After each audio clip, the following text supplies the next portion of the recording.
चलो भाई, test to Indian society. Topic है आज के डाइवर्सिटी ऑफ इंडिया और tribal community. Question number one, given the diversities among tribal communities in India, in which specific context should they be considered as a single category? 250 words, 15 marks, 11 minutes start.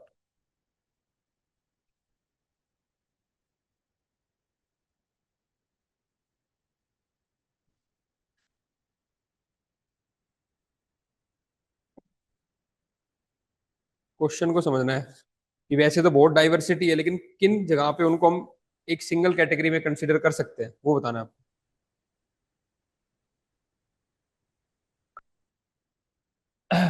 चलो, तो question कह रहे हैं वैसे तो tribals अलग अलग जगह में बहुत डाइवर्सिटी है ना। तो आप स्टार्टिंग में बता सकते हो हाँ भाई डीप डाइवर्सिटी है बेस्ड ऑन रीजन, है ना, ज्योग्राफी, ट्रेडिशन, कुछ चीजें कॉमन भी कुछ अलग भी हैं।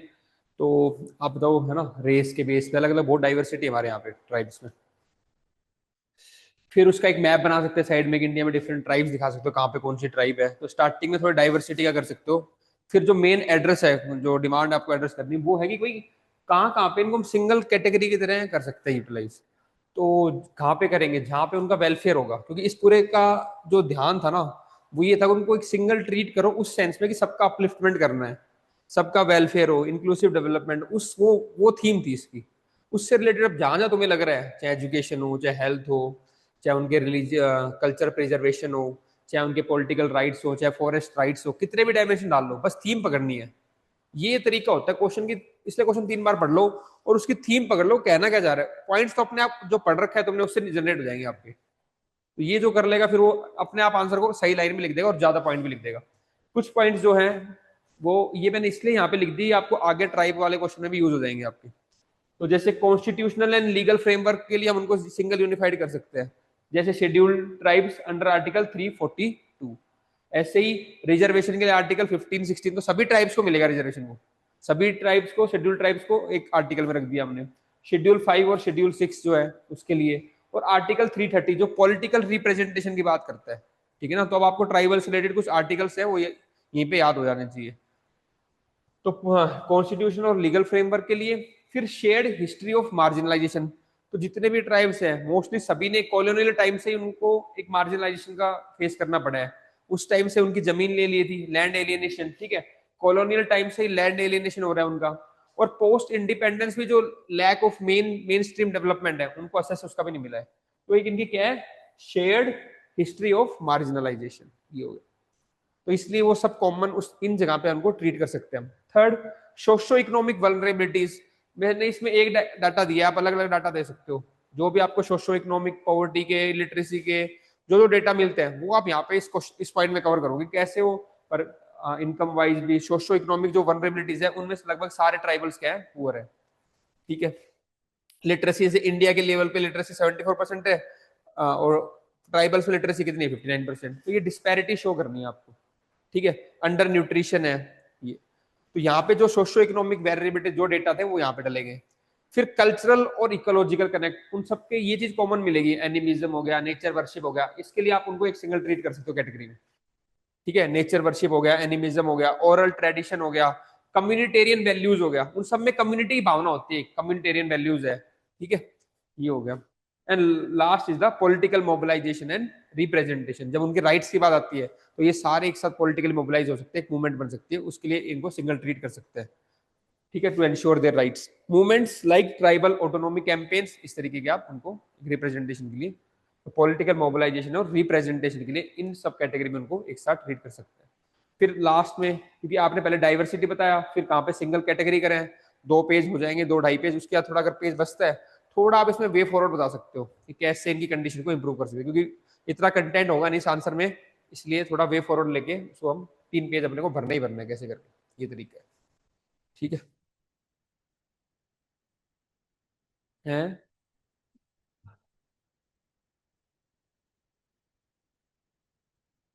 वो डाइवर्स तो मतलब 5 अलग है, 6 अलग है, ये कह रहे हो? लिख सकते हैं, लेकिन मतलब कॉमन क्या है कि इस सेंस में कि भाई जो शेड्यूल 5 वाले उनको एक साथ ले लिया है, तो मतलब और द 5 और 6 में क्या जा रहा है, डेमोक्रेटिक डिसेंट्रलाइजेशन की बात हो रही है, इस सेंस में हो गया। तो कई जगह पे कॉमन है कि दोनों में हम कर तो रहे हैं। हाँ, पावर्स अलग है, वो अंदर जाके फिर चीज अलग है, लेकिन ओवरऑल पर्पस क्या था, दोनों के पीछे पर्पस यही था कि दोनों को पॉलिटिकल थोड़ा डेमोक्रेटिक डिसेंट्रलाइजेशन।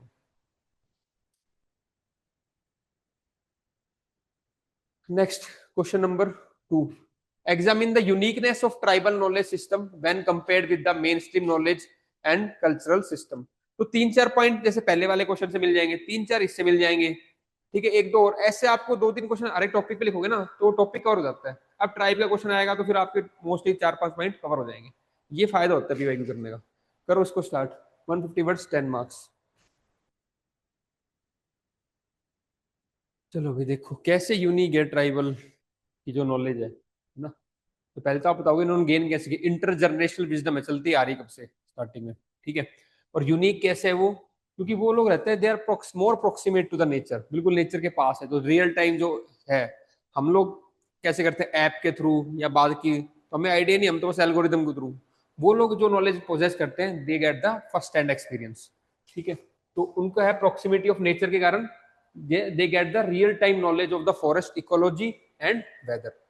उनको आइडिया लग जाता है। जैसे सुनामी के टाइम पे भी आप यहाँ पे एग्जांपल लिख सकते हो, मैंने तो इसका लिखा है कुरुम्बास जो तमिलनाडु में ट्राइब है, ठीक है। तो इनको आइडिया रहता है क्या फॉरेस्ट की इकोलॉजी के बारे में और वेदर के बारे में। अंडमान निकोबार में शायद जारावास थे या दूसरे जारावास थे ना, तो वहां पे उनको आइडिया लग गया था कि सुनामी आने वाला है, वो पहले टॉप पे चले गए माउंटेन के, और वो बच गए थे। बाकी लोग जो हम जैसे थे तो मान लो मॉडर्न मैन वो वहीं पे। तो एक उनको जो ट्रेडिशन जो नॉलेज है उनकी, तो यहाँ पे आपको ट्राइब का नाम उस कॉन्टेक्स्ट में और कोई केस स्टडी एग्जाम्पल है वो डालना है इस क्वेश्चन के अंदर, कि ऐसा कुछ इंस्टेंस हुआ हो जहाँ पे नॉलेज उनकी काफी यूजफुल रही हो, ठीक है। और दूसरा कहीं ना कहीं फॉरेस्ट कंजर्वेशन में प्रिजर्वेशन में वो भी उनमें उनको नॉलेज रहती है, वो भी एग्जाम्पल आप डाल सकते हो। तो पहला तो प्रोक्सिमिटी ऑफ नेचर के कारण उनको नॉलेज है regarding the forest ecology and weather. दूसरा उनका सोर्स ऑफ नॉलेज, तो प्रिजर्व थ्रू द रिचुअल्स, जो उनके रिचुअल्स थे उन्हीं में वही लर्निंग है, जो उनके एक्सपीरियंस है वही उनके सोर्स है, तो वहीं से वो सीखते हैं वो, ठीक है। रिचुअल से, एक्सपीरियंस से, और जो प्रोसेस उन्होंने कंजर्व कर रखे हैं वहीं के लोकल उनके वही सोर्स है उनके नॉलेज के, क्योंकि उनके रिचुअल्स ही ऐसे हैं तो वो फॉलो करते करते वो चीज सीख जाते हैं। थर्ड, एक तो सोर्स ऑफ नॉलेज ये बता रहा हूँ कैसे डिफरेंस है, एक तो प्रोक्सिमिटी ऑफ नेचर है, उनके सोर्स ऑफ नॉलेज डिफरेंस है मेन स्ट्रीम से, ठीक है। थर्ड देखो क्या नेचर ऑफ लर्निंग, तो जो लर्न करते हैं नॉलेज उन सॉन्ग से, डांसेस से, पेंटिंग से, तो नेचर ऑफ लर्निंग अलग है उनका, ठीक है। होलिस्टिक एक तो सॉरी मोड ऑफ ट्रांसमिशन था ये थ्रू सॉन्ग्स, पेंटिंग, जैसे वर्ली आर्ट, ऐसे एग्जांपल डाल सकते हो, Warli art, dances and oral tales. और नेचर ऑफ लर्निंग कैसा है, क्या क्या चीजें सीखते हैं, बहुत होलिस्टिक सीखते हैं, ऐसा नहीं है, ठीक है। तो हंटिंग के बारे में, हब्स के बारे में, पेड़ के बारे में नॉलेज होगी उनको, हंटिंग के बारे में होगी, क्या क्या मिथ्स है उनके बारे में, इवन गवर्नेंस के बारे में स्ट्रक्चर उनको पता रहता है गवर्नेंस का भी, ठीक है। इसमें फिर आप एग्जाम्पल डालोगे कि जो अपातानी ट्राइब है, ठीक है, उनको उनकी जो इरिगेशन टेक्निक है उससे काफी हाई यील्डिंग देखा है राइस में, ठीक है। तो ये एग्जाम्पल वैसे भी आप ट्रेडिशनल नॉलेज का क्वेश्चन आता है तो उसमें भी अपातानी ट्राइब का यूज कर सकते हो, कि वो अपनी ट्रेडिशनल नॉलेज को यूज करते हैं इरिगेशन टेक्निक्स में, जिससे हाई यील्डिंग देखा गया राइस में काफी हाई यील्ड मिली है राइस कल्टीवेशन में। तो वैसे अगर ट्रेडिशनल नॉलेज का क्वेश्चन है तो भी ये पॉइंट चल जाएंगे आपके, और कैसे यूजफुल है। फिर मोड ऑफ ट्रांसमिशन ने बताई दिया था आपको ना। Last is the inclusivity and equity, ये भी डिफरेंस है देखो। अभी जो मॉडर्न लैंग्वेज नॉलेज है वो क्या किस पे बेस्ड है, कि हमने एक सीख लिया तो हमारी नॉलेज है, आपको चाहिए तो आप पैसा दो, पेटेंट दो, ठीक है। अभी मैं एक क्लिप ही देख रहा था ऐसे ही, शायद वो पैडमैन वाली मूवी थी अक्षय कुमार की, तो उसमें वो उसको कहते हैं कि आपको पेटेंट मिल जाएगा और आपको इतने पैसे मिल जाएंगे। तो वो कह रहे हैं नहीं नहीं मेरे को कोई पेटेंट की जरूरत नहीं है, पैसा है जिसकी जरूरत है नॉलेज को दे दो। तो समझ लो पहले जो, हालांकि वो ट्राइबल नहीं है, मैं बता रहा हूँ जो पहले वाले लोग थे या जो ट्राइब्स में रहता है उनको रहता है कि उनकी जो नॉलेज है वो कम्युनिटी के बेनिफिट के लिए यूज कर लो, कोई दिक्कत नहीं। अब क्या हो गया, नॉलेज है तो मैं पेटेंट कर लूँ, मेरे बेनिफिट क्या, कोई है तो पे करेगा, तो ये डिफरेंस है उसके अंदर, ठीक है ना। तो inclusivity and equity, shared feeling with in the, shared freely with in the community, तो जो भी इनकी नॉलेज है ये अपने क्या करते हैं कम्युनिटी में फ्रीली शेयर कर देते हैं। और हम लोग आजकल मॉडर्न कैसे कर रहे हैं, मॉडर्न एजुकेशन वो पेटेंट के थ्रू उसको कमर्शलाइज करके इस तरीके, तो ये डिफरेंस भी आप शो कर सकते हो। ये मूवी में श्योर नहीं पर अक्षय कुमार था उसके अंदर, मैं तो रील देखी, वो ये बैडमैन है शायद से कोई टेक्नोलॉजी की। तो अब मैं पढ़ रहा था मेरे सामने वही रील आ गई, कनेक्शन वैसे बैठ जाता है। तो जो कई बार तुम रियल लाइफ ये चीजें होती है ना, आपके क्वेश्चन को थोड़ा अलग बना देगी, बाकी हर कोई नहीं लिख पाएगा ये। अब तुम्हें या तुमने कुछ एक्सपीरियंस किया हो या मैंने कुछ किया हो तो फिर हम वहां पे कॉपी में वो चीज लिख सकते हैं। इसलिए जब भी तुम पढ़ लो स्ट्रक्चर बना लो दिमाग में, पर ऑब्जर्व भी करो चीजों को। तो जब चीजों को ऑब्जर्व करते हैं, ऐसे नहीं खा, जब हम वैसे बिना पढ़ाई के उससे ऑब्जर्व करेंगे तो फालतू चीजें होंगी। लेकिन हम सोसाइटी को वैसे ऑब्जर्व करते हैं, कुछ करते हैं, तो पढ़ाई में उसमें डाल देंगे तो एसए में, और वहीं कहीं ना कहीं तुम्हारा एक यूनिकनेस आएगा।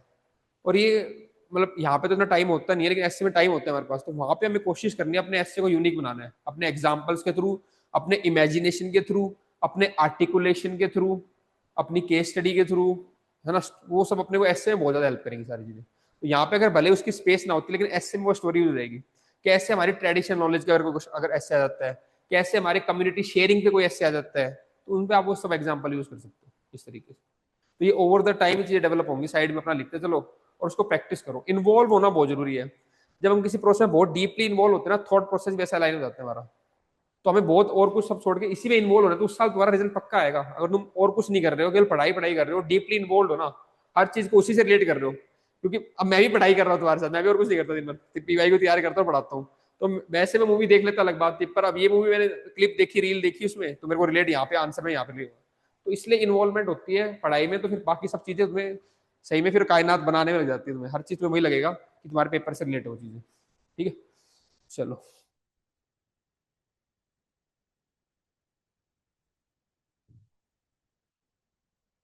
ये what makes Indian society unique in sustaining, do you have a, एक सेकंड में देखता हूँ कौन सा करना है।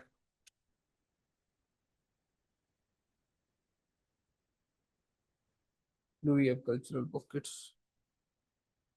ठीक है कर लेते हैं एक बार ये थोड़ा। Question number third, what makes Indian society unique in sustaining its culture, क्योंकि ऐसे पॉइंट्स मिलेंगे इसके अंदर से आपको जो बाकी क्वेश्चन में यूज जाएंगे आपके। 7 मिनट्स 10 मार्क्स।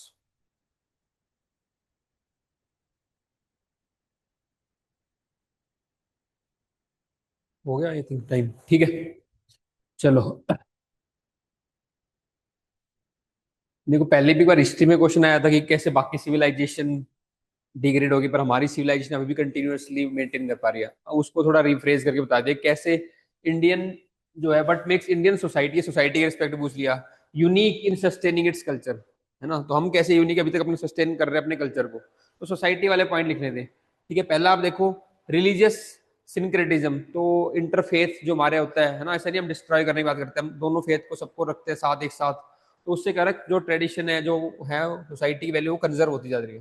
तो एक तो हमारा है यहाँ पे इंटरफेथ हार्मनी, ठीक है, यानी रिलीजियस सिंक्रेटिज्म। दूसरा, कल्चरल एडेप्टेबिलिटी, ठीक है, Indian society absorb external influence through Sanskritisation and acculturation visible today in blending of Indian tradition with the global lifestyle, जैसे योगा, फ्यूजन क्यूजीन। तो हमारे यहाँ पे एक एडेप्टेबिलिटी है, इसलिए नहीं कि हमने आया कोई चीज बाहर से आई उसको हटा ही दिया पूरा, हम उसको एडेप्ट करते हैं पूरा और एक्सेप्ट करते हैं, तो इसलिए वो चीज कंटिन्यूटी मेंटेन है। तो ये बताना था कैसे हम यूनिक है उसको सस्टेन करने में अभी तक। दूसरा, ओरल एंड फोक ट्रेडिशन, ठीक है, तो जो हमारे ओरल ट्रेडिशन है या फोक ट्रेडिशन है, तो उसमें वो चीजें जो पहले से नॉलेज चलती आ रही है उनको फॉलो करते आ रहे हैं, तो अभी तक वो मेंटेन है सारी चीजें। स्टोरी टेलिंग लाइक आपका कथा हो गया, ठीक है, फॉल्क फेस्टिवल है, हॉर्नबिल हो गया, पुष्कर फेयर हो गया, वो पहले वाली चीज अभी तक कंटिन्यू है, क्योंकि हमने बना रखा है कि वो फेस्टिवल होएगा हर साल उस टाइम ही होगा। यूनिटी इन डाइवर्सिटी, ठीक है, ये है कि अलग अलग डाइवर्सिटी फिर भी हम यूनाइट होकर उन सब चीज को अप्रिशिएट करते हैं। देखिए यूनिटी इन डाइवर्सिटी का फैक्टर है, इसलिए सब चीजें मेंटेन अभी तक। हमने कोई ये बात नहीं की सब एक जैसे कॉमनैलिटी हो जाए, सब यूनिफॉर्मिटी हो जाए, हमने हमेशा डाइवर्सिटी की बात की है। तो डाइवर्सिटी को अप्रिशिएट किया है, इसलिए वो चीजें हमारी क्या है अभी तक सस्टेनेबल है। Strong institution of family and socialisation, ठीक है, तो बार बार जो फैमिली की वैल्यूज हैं वो भी ट्रांसमिट होती है, तो इसलिए कंजर्व है। The joint family system and emphasis on the intergenerational socialisation preserve value such as respect for elders, communal decision making and ritual participation. तो बार बार वो फैमिली के क्या आप रिचुअल मान लो कुछ भी कर लो उसमें फॉलो करते हो, तो आपको वो चीजें प्रिजर्व हो जाती है, भूलते नहीं हो आप। ठीक है, जो भी चाहे पूजा करनी हो, नामकरण संस्कार हो, इस तरीके जो भी चीजें रहती है तो एक फॉलो करने रिचुअल्स आपको, वो आप करते ही हो, तो जो आपकी यूनिक आइडेंटिटी वो मेंटेन रहती है इस चीज से। ठीक है, sacred geography and ritual time, अब आपको पता है इस टाइम पे ये होना है ना, इस टाइम पे वो करना है, तो एक फिक्स कर रखा है। या ज्योग्राफी इन द सेंस आपको 4 धाम की यात्रा करनी है अलग अलग, तो वो चीजें फिक्स है, फिर सब लोग जा रहे हैं, फिर वो चीजें अगर उनको आप निग्लेक्ट ही कर दोगे तो फिर वो सब चीजें डिस्ट्रॉय हो जाएगी, पर हमने वो चीजों को अभी तक निग्लेक्ट नहीं किया, तो इसलिए वो चीजें प्रिजर्व है, उनकी वैल्यूज प्रिजर्व है अभी तक ये। ठीक है, तो ज्योग्राफी, सेक्रेट ज्योग्राफी उनको हम करते हैं, 4 धाम यात्रा होगी, कुंभ मेला हो गया। अगर हम नहीं करते कुंभ मेला को वैल्यू, तो जो हमने देखी है इंटेंजिबल हेरिटेज हमारा, जो सारी चीजें हुई हैं, जो वर्ल्ड में भी गया है, तो वो अब तक होना ही नहीं था, फिर तो और कुछ होता वहाँ पे, कुंभ स्विमिंग पूल होता वहाँ पे, कुछ भी होता। पर वैसा नहीं है ना, हमने उसको ट्रेडिशन की तरह मानना है, अभी तक फॉलो किया है। हर चाहे वो भी इतने 4 साल 12 साल जब भी होता है, हम उसको रेवरी करते हैं, रेवरेंस की तरह देखते हैं ना। हमने थोड़ी उसको और कुछ मानना है, तो वो चीज चलती आ रही है अभी तक, चाहे ज्योग्राफिकल हो, चाहे रिचुअल टाइम हो, एक पर्टिकुलर टाइम पे जो फेस्टिवल्स आएंगे दे रखे हो हिंदू कैलेंडर के, चाहे फास्ट हो, है ना, उस टाइम पे फास्ट रखने हैं, एकादशी हो गया, जो भी मेरे को नहीं पता, जो भी ठीक है, सीजनल फेस्टिवल्स हो गए, वो रिपीट होते, तो वो चीजें प्रिजर्व्ड है अभी तक, ये है। तो इसलिए हमने ये सब आपको वर्ड्स यूज करने हैं, इसलिए मैंने लिख दिए यहाँ पे, सेक्रेट ज्योग्राफी, रिचुअल टाइम, ये कहीं और कहीं यूज हो जाएगा आपका, ये बहुत मतलब कीवर्ड है, इनसे काम हो जाएगा सर आपका। एक इसमें आगे भी आएगा, यहीं पे कहीं ना कहीं जो वो हिंदू कैलेंडर होता है हमारा, उसमें सब चीजें दी होती है, तो हमें पता है इस कैलेंडर के अकॉर्डिंग आज ये है, अमावस है, जो भी है, तो वो फिर दिमाग में सबके जो फैमिली में लोग जो फॉलो कर रहे हैं उनके दिमाग में वही चीज चलती है, इसलिए वो चीजें प्रिजर्व है सारी। तो उसका एग्जाम्पल ये आ गया देखो, the cyclical Hindu calendar with specific rituals, इस दिन ये होना चाहिए, इस दिन ये होना चाहिए, है ना, फास्ट उसी हिसाब से फिर फास्ट होते हैं, तो सब चीजें बच्चा भी वही देखता है, फैमिली वही वैल्यू चलती रहती है, तो वो चीजें प्रिजर्व हो जाती है, ठीक है। And seasonal festivals help in repeated cultural renewal, फिर वो कल्चर वापस रिन्यूअल चलता रहता है। Coexistence of continuity and change, Yogendra Singh idea of modernisation of tradition, Indian society does not discard the past, it reformulates in the setting. जैसे आप wedding का देख लो, है ना, भले ही हम कितनी भी अच्छी सेटिंग में कर लो, तो जो कॉमन जो है कन्यादान वाला पार्ट हो गया, चाहे मेहंदी सेरेमनी होगी, वो चीज चलती रहती है, ठीक है। ऐसे इन्होंने एक एग्जांपल दिल्ली उसका दिवाली का दिया होगा, तो दिवाली भले ही हम थोड़ा इको फ्रेंडली हो गया उसमें, है ना, क्रैकर्स हो गए, एलईडी लाइट हो गई, पर वो जो एक कथा वाला पार्ट है, पूजा करना, वो चीजें तो कंटिन्यू है ना अभी, तो ये वाला भी आप यूज कर सकते हो, coexistence of continuity and change, ठीक है, Yogendra Singh idea of modernisation of tradition. तो जो हमारे ट्रेडिशन है वो मॉडर्नाइज हो रहे हैं, तो ये कहीं ना कहीं मॉडर्नाइज, ये क्वेश्चन भी आ सकता है मॉडर्नाइजेशन ऑफ ट्रेडिशन के ऊपर, योगेंद्र सिंह का जो आइडिया है उसके ऊपर, तो नहीं आया तो उसको यूज कर लो, ठीक है। Diasporic reinforcement of culture, even हम नहीं, जो हमारे आप देखना जो विदेश में होंगे वो और ज्यादा डीपली फॉलो करेंगे उसको, तो फिर वो चीजें रेनफोर्स जाती है, इंडिया में भी नहीं ग्लोबल लेवल पे जाती है। और लास्ट में कॉन्स्टिट्यूशनल प्रोविजन जो आर्टिकल 29 और 30 कल्चरल प्रिजर्वेशन की बात करता है, 29-30 preservation of India cultural and linguistic diversity. इस तरीके से आप बताओगे कैसे होलिस्टिक हम अलग अलग फैमिली लेवल पे, गवर्नमेंट लेवल पे, है ना, और एक कुछ रिचुअल्स बने हुए हैं, इन सब से हम अपने कल्चर को अभी तक प्रिजर्व करते आए, ठीक है। But this makes Indian society unique in sustaining the culture, these all factors. और एक कई मल्टीपल जगह पे यूज होंगे, इनके अंदर जो एग्जाम्पल है, पॉइंट है, वो मल्टीपल जगह पे यूज होंगे। मॉडल आंसर को हर एक लाइन को ढंग से पढ़ना है, आपको अच्छे से करना है, ठीक।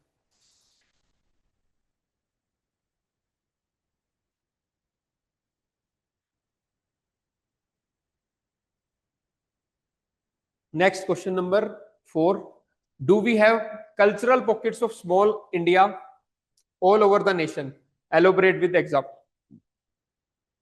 15 मार्क्स, 250 वर्ड्स, 11 मिनट्स। ये क्वेश्चन अगर समझ में आ गया तो लिख दोगे, अंडरस्टैंडिंग इंपॉर्टेंट इस क्वेश्चन की। पहले तो आप बताओगे कैसे, क्वेश्चन की डिमांड क्या थी भाई, जो cultural pockets of small India वो क्या है। तो एक इंडिया बड़ा है हमारा, है ना, और हम जगह कई जगह पे देखते हैं कि वो ही बड़ा इंडिया जो है उसका एक स्मॉल वर्जन अलग अलग जगह पे मिल रहा है, यानी कि डिफरेंट कल्चर्स भी हमें कहीं एक जगह पे मिलते हैं, ये क्वेश्चन की डिमांड थी। Cultural pockets are the localised space where people from different linguistic, religious और regional identity coexist and culturally engage. तो अलग अलग जगह से अलग अलग आइडेंटिटी के लोग वहां पे आ रखे हैं, और वो को एग्जिस्ट आराम से कल्चरली भी कर रहे हैं, और ठीक है एंगेज कर रहे हैं और को एग्जिस्ट कर रहे हैं एक साथ। अब वो कहाँ कहाँ पे मिल रहे हैं वो आपको देखना है, ऐसी पॉकेट्स हमें कहाँ कहाँ मिलती है इंडिया के अंदर। तो एक तो हमें मिलेगी कहाँ कहाँ मिलती है और क्या उनके फैक्टर है, जैसे माइग्रेशन और अर्बनाइजेशन के कारण क्या हो रहा है, दिल्ली हो गया, बेंगलुरु हो गया, पुणे हो गया, यहाँ पे आपको सभी कल्चर के सभी रिलीजन के लोग मिलते हैं, और फिर वो अपने फेस्टिवल या जो भी फूड हो गया वो सब आपको वहीं मिल जाते हैं, तो आपको लगता है ये तो पूरा एक मिनी इंडिया हो गया यहाँ पे। तो वो बस आपको देखने थे पूरे इंडिया में कहाँ कहाँ पे आप कहते हो मिनी इंडिया कॉन्सेप्ट, वो कहाँ कहाँ पे आप देख सकते थे। तो cities like Delhi, Mumbai, Hyderabad, they are home to diverse communities, है ना। अब इसमें एग्जांपल हो, चितरंजन पार्क में आपका बंगाली कल्चर मिलता है देखने को, ठीक है। आईएनए जो है वहां पे साउथ इंडियन फूड मिल जाता है आपको, जामा मस्जिद में आपको मुगलाई कल्चर मिलेगा पूरा, तो एक दिल्ली के अंदर ही पूरा जो इंडिया का सारा है वो मिल जाता है आपको। ऐसे ही मुंबई, हैदराबाद, यहाँ पे भी आपको मिलते हैं अलग चीज, ठीक है। फिर सिंक्रेटिज्म इन प्रैक्टिस, ठीक है। तो जैसे कि आप देखोगे, जैसे सिंक्रेटिज्म कहाँ पे आपका प्लेसेस, जैसे हैदराबाद हो गया, वहां पे भी फ्यूजन हो रहा है आपका, यहाँ पे था आपका फ्यूजन ऑफ एक तो इस्लामिक कल्चर था एंड दूसरा इज द तेलुगु। तो this Telugu and Islamic culture का फ्यूजन है हैदराबाद के अंदर। गोवा के अंदर आपका इंडो और पोर्चुगीज का है, ठीक है। कल्चरल शोकेस एंड फेयर्स, अब मान लो जैसे सूरजकुंड मेला है तो वहां पे अलग अलग स्टेट्स के सारे आएंगे, तो उस जगह पे आपको एक सारा मिल जाएगा। तो हमें उस यही देखना है पूरे इंडिया में कहाँ कहाँ पे हम वो चीज आइडेंटिफाई कर सकते हैं जहाँ पे हमें मिनी इंडिया एक साथ देखने को मिल जाएगा। तो फेयर्स हो गया आपका, ठीक है, जहाँ पे एक दो तीन कल्चर मिल रहे हैं वो वाला देख लो, जैसे सिटीज माइग्रेशन और अर्बनाइजेशन के कारण कहाँ पे हो रहा है। फोर्थ पे आप देखो पिलग्रिमेज एंड एजुकेशन। तो जैसी ऐसी पिलग्रिमेज साइट होंगी, जैसे मान लो तिरुपति है तो वहां पे फिर सभी लोग जाते हैं, ऐसा नहीं है कि केवल साउथ इंडिया के जाएंगे। वाराणसी है तो फिर साउथ से भी आते हैं, वहाँ नॉर्थ से भी, तो ऐसे पिलग्रिमेज साइट। और दूसरे कुछ जैसे एजुकेशन हब्स है, ठीक है, जैसे ORN है, ठीक है, ओल्ड राजेंद्र नगर दिल्ली में। तो वो वहाँ पे कैसा है, वहाँ पे सब मिलेंगे आपको, मिनी इंडिया ही मिल जाएगा पूरा। साउथ इंडिया मिलेंगे, मराठी लोग मिलेंगे, नॉर्थ ईस्ट के मिलेंगे, खाना भी सब मिलेगा, ठीक है। तो एजुकेशन हब्स भी ऐसे बन जाते हैं, मिनी इंडिया बन जाते हैं वहाँ पे, ठीक है। चलो, फेस्टिवल अक्रॉस रीजन्स, है ना, जैसे दुर्गा पूजा दिल्ली में, ओनम मुंबई में, या एक सिटी में आप डिफरेंट फेस्टिवल्स सेलिब्रेट कर रहे हो, तो ये सब चीजें क्या शो करती है कि क्या है, कल्चरल पॉकेट्स है जो स्मॉल इंडिया को रिप्रेजेंट कर रहे हैं, ठीक है। और दूसरा देखो आप, ये जो कल्चरल इवेंट्स होती है नॉर्थ ईस्ट के अंदर, यहाँ पे भी पूरे इंडिया से दे अट्रैक्ट पीपल वहाँ पे। तो आप कई बार जाते हो हॉर्नबिल फेस्टिवल देखने और ये सब, तो जो वहाँ के फेस्टिवल है वो भी पूरा वहाँ पे मिनी इंडिया को रिप्रेजेंट करते हैं। लास्ट है आपका ये industrial towns and port towns. कुछ तो इंडस्ट्रियल टाउन्स बनते हैं, जैसे जमशेदपुर हो गया। अब जमशेदपुर बसाया है वहाँ पे, वहाँ के लोग लोकल तो कम है ना, कोई पुणे से रिक्रूट होके गया है, कोई दिल्ली से, कोई चंडीगढ़ से, तो वहाँ पे वो जो टाउनशिप हम एस्टेब्लिश करते हैं इंडस्ट्रियल, या फिर कोई पोर्ट के ऊपर, से कोची पोर्ट है, वहाँ पे उस पोर्ट को मैनेज के लिए वहाँ पे कोई टाउनशिप एस्टेब्लिश हुई है, तो वो भी एक मिनी इंडिया को रिप्रेजेंट करता है, ठीक है। They are the cultural pockets of small India that are distributed over the nation. ये इन डायमेंशन में आपको लिखना था। बस वो ये कहाँ का आप सोच सकते हो कि अच्छा यहाँ यहाँ पे मिल जाएगा, यहाँ मिल जाएगा, वो डाइवर्सिटी डालनी है आपको। एक बार आइडिया पकड़ लो सोसाइटी के अंदर ये है, उसको अलग अलग एग्जाम्पल के थ्रू शो कर दो। In the context of diversity of India, can it be said that regions form cultural units rather than states? ये ठीक है, रीजन की बात करेगा, वो कल्चर यूनिट बनाते हैं रादर देन स्टेट। तो दोनों व्यू देना है, कई जगह पे स्टेट्स भी बनाती है, कई जगह पे वो भी। ये आप प्रैक्टिस करोगे। 6B, कोई भी कल्चरल एलिमेंट्स ऑफ डाइवर्सिटी को आपको चूज करना है and rate there relative significance in building a national identity. कोई भी आप चार चूज कर सकते हो और नेशनल आइडेंटिटी में उनका बताना है, ठीक है। 7, how does Indian society maintain continuity in tradition, वो हम कर चुके, कंटिन्यूटी वाला वही पॉइंट्स आ जाएंगे। And social value and enumerate changes, और जो नए चेंजेस आ रहे हैं वो आपको बताने हैं। अब हम प्रैक्टिस करें क्वेश्चन नंबर 8 और 9। क्वेश्चन नंबर 8 करो आप। Customs and traditions suppress reason leading to obscurantism, do you agree?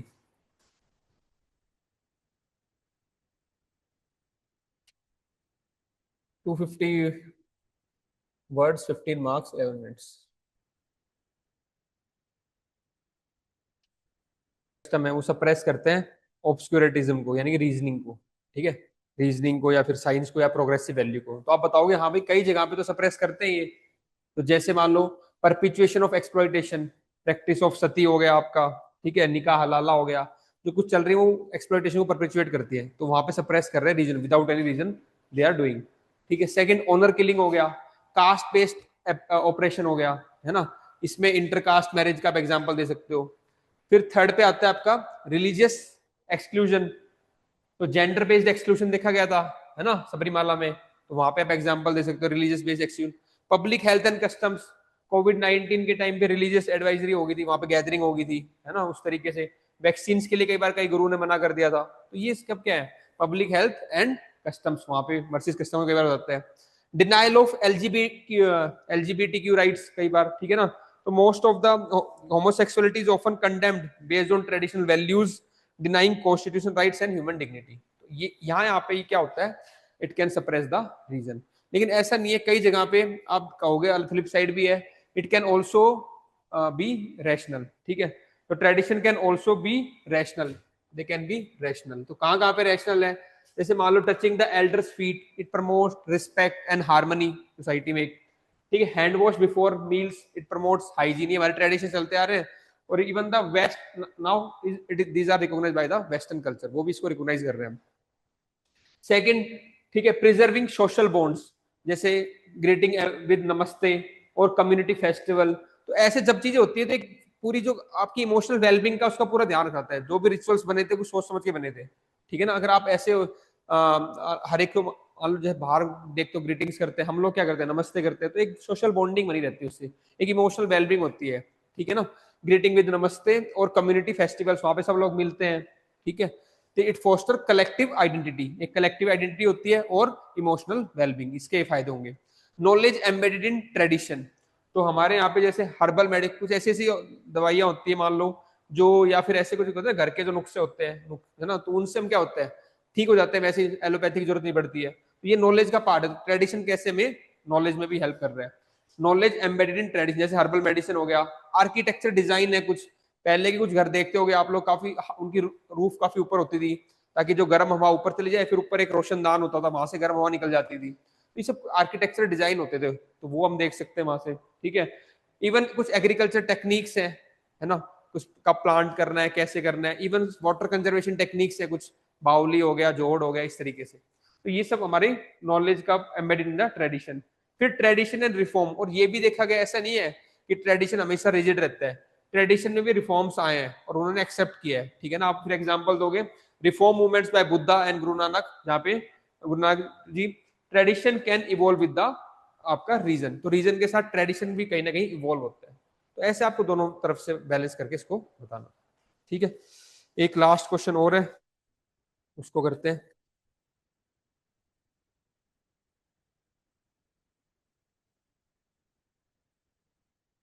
critically analyze the proposition that there is a high correlation between India's cultural diversity and socio-economic marginalities. 11 minutes, 15 marks, 250 words, start.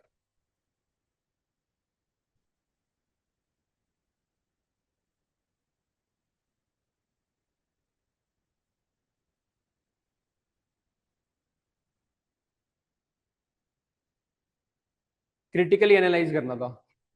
The proposition that there is a high correlation, एक correlation है, high correlation between the cultural diversities and socio-economic marginalities. तो एक correlation कह रहा है यहाँ पे कि जहां जहां पे आप डाइवर्सिटी, अलग अलग डाइवर्सिटी देखेंगे, वहां पे सोशो इकोनॉमिक मार्जिनलिटीज भी मिल रही है उनके साथ। तो ये बताना था आपको। तो डाइवर्सिटी का एग्जांपल लो, अलग अलग कहाँ कहाँ डाइवर्सिटी हो और कैसे वो सोशो और इकोनॉमिकली मार्जिनल है या फिर वो डेवलप नहीं है, वो बताना था बस आपको। पर लिखा है क्रिटिकली एनालाइज, फिर उसका दूसरा व्यू दोगे कि भाई ऐसा भी नहीं है, कई जगह पे माइनॉरिटी देखते पर वो प्रोस्पेरिटी भी है उनके पास। ये आंसर का करना था, ये हम समझ। अब देखते हैं एग्जाम्पल के थ्रू कैसे सब्सटेंशिएट करेंगे। तो आप बताओगे कैसे इंडिया में डाइवर्सिटी है, वो सब चीजें इंट्रोडक्शन हो जाएगा।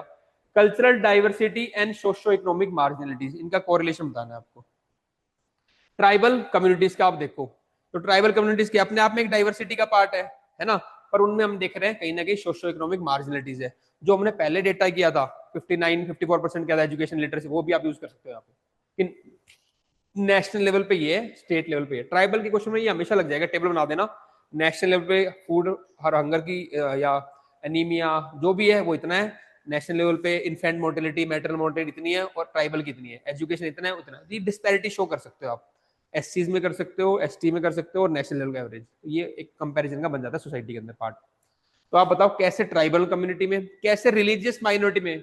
और आप कहो मैं नहीं कह रहा, सच्चर कमेटी की रिपोर्ट है। The Sachar committee report 2006 highlighted the marginal status of Muslims in employment, education and housing. Third पे आपका लिंग्विस्टिक और रीजनल माइनॉरिटीज का बता सकते हो, जैसे नॉर्थ ईस्ट इंडिया का बताओ कैसे वहां पे मार्जिनलिटीज है, ठीक है। फिर नोमैडिक और डिनोटिफाइड ट्राइबल, पहले वाले पार्ट में आपको आइडेंटिफाई करने थे different different diversities on base of different parameters, और उनकी सोशो इकोनॉमिक डिस्पैरिटीज या वनरेबिलिटीज वो बतानी थी आपको। ऐसे ज्योग्राफिकल आइसोलेशन, कुछ कल्चर कुछ ऐसे है वो जो बिल्कुल रिमोट रहते हैं, फिर वो मेन स्ट्रीम से कनेक्टेड नहीं है, वो डेवलपमेंट उनमें आई नहीं है, तो वो आपके हो गए। पर cultural identity does not always imply marginality. यहाँ पे आप बताओगे कैसे communities like Parsis, Jains and even Sikh farmers they maintain district cultural identities while enjoying relative prosperity. उनकी आइडेंटिटी भी अलग है, ठीक है, फिर भी वो क्या बना रहे हैं एक प्रोस्पेरिटी का, ना कि वो ऐसे नहीं है कि बैकवर्ड ही है ना। तो ये आप एग्जांपल दोगे। Caste based assertion, Dalit, Yadav, OBC mobilisation has improved socio economic status in some region, और उनका धीरे धीरे इंप्रूवमेंट भी हो रहा है। ठीक है, state policies like reservation, Eklavya school and skill development for ST have decoupled the culture from poverty. वो जो ऊपर वाला फिनोमिना था, तो कहीं ना कहीं अफर्मेटिव एक्शन या डिफरेंट और अलग अलग लेवल पे आप जो एफर्ट्स है उससे ये डीकपलिंग हो रहा है कोरिलेशन का, ये आपको बताना। फिर अगर और स्पेस बचती है, टाइम है, तो आप वे फॉरवर्ड ले सकते हो, कैसे जो हमारी डाइवर्सिटी है उसको एड्रेस कर सकते हैं और जो उनकी बैकवर्डनेस है उसको एड्रेस कर सकते हैं। लास्ट में कंक्लूजन ये था, तो दोनों साइड इसमें लिखनी थी। ठीक है, आज इतना ही करते हैं, कल करेंगे सोसाइटी का टेस्ट नंबर 3।